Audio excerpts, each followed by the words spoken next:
সুপ্রিয় দর্শক আসসালামু আলাইকুম, welcome to back my Shiuli's kitchen. আজকে আপনাদের অনেক মজার একটি ডেজার্ট রেসিপি করে দেখাবো। আমার আজকের রেসিপির নাম হলো ব্রেড মালাই রোল।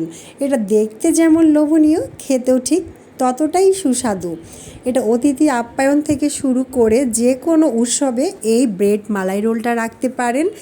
এটাতে করে অতিথিরা যেমন খুশি হয়ে যাবে, রেসিপিটি না চেয়ে পারবে না, এতই মজার একটি রেসিপি। আর বাচ্চাদের স্কুলের টিফিনের জন্য তো খুবই ভালো এই ব্রেড মালাই রোলটি।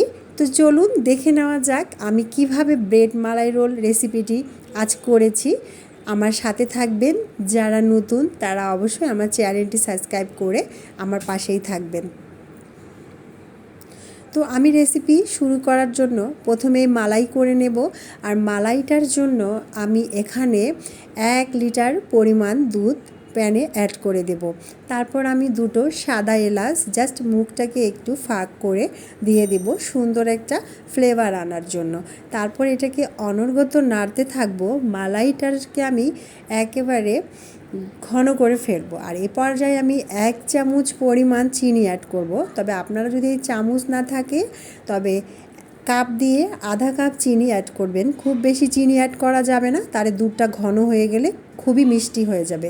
এই পর্যায়ে আমি 1 চামচ পরিমাণ গুঁড়ো দুধ দিয়ে দিলাম। আপনারা চাইলে কনডেন্স মিল্ক করতে পারেন, তবে কম দিবেন, তাহলে আর চিনি অ্যাড করবেন না।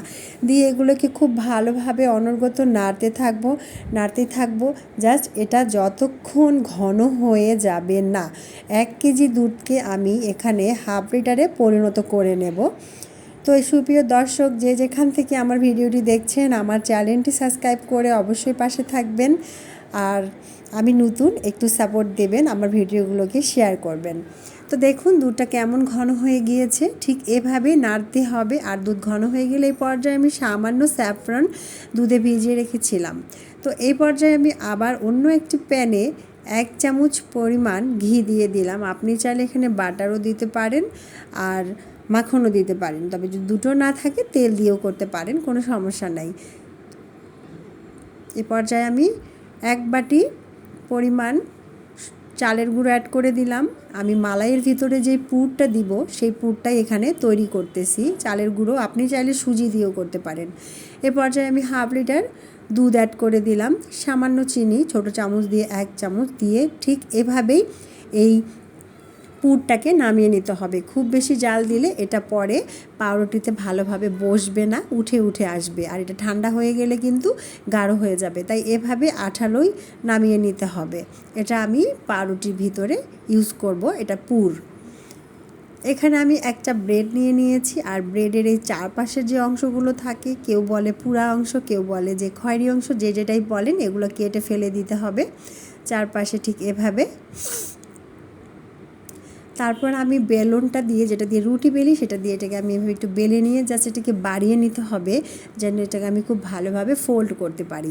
তারপর আমি যে পুরটা তৈরি করেছিলাম চালের গুঁড়ো দিয়ে, সেই চালের গুঁড়োর পুরটা আমি এখানে সুন্দরভাবে জেলির মতো সেট করে দিয়ে এইভাবে রোলটাকে শেপ করে নিলাম।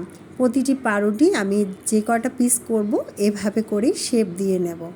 ঠিক এভাবে শেপ দেওয়া হয়ে গিয়েছে। দেখুন এখন আমি যেই মালাইটা প্রথমেই তৈরি করেছিলাম 1 লিটার দুধ দিয়ে, সেই মালাইটাকে ঠান্ডা করে এভাবে চামচের সাহায্যে আস্তে আস্তে করে দিয়ে দেব। তবে হ্যাঁ, গরমটা দিতে যাবেন না, গরমটা দিলে পাউরুটিটা একেবারেই গলে যাবে, তাই এটাকে ঠান্ডা করে তারপরই দেওয়ার চেষ্টা করবেন।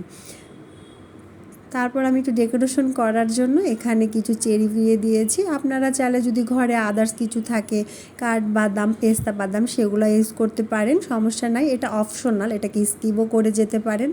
তবে এটা কি দেখার সৌন্দর্য, ওই যে মানুষ বলে না আগের দর্শন তারপর গুণ বিবেচন। তো আপনি একটা জিনিস তৈরি করবেন, সেটা যদি দেখতে সুন্দরই না হয় তাহলে তো মানুষ অতটা আকর্ষণ হবে না, তাই আকর্ষণ করার জন্য একটু ডেকোরেশনের তো প্রয়োজন আছেই।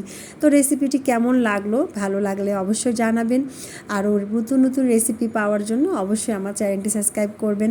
আর এত সময় আমার পাশে যারা ছিলেন, আমাকে যারা সময় দিয়েছেন, তাদের সকলকে অসংখ্য ধন্যবাদ। সবাই ভালো থাকেন এই প্রত্যাশায় আমি শিউলি বিদায় নিলাম। দেখা হবে আবারও নতুন কোনো রেসিপি নিয়ে। ততদিনে ভালো থাকেন সবাই। আল্লাহ হাফেজ।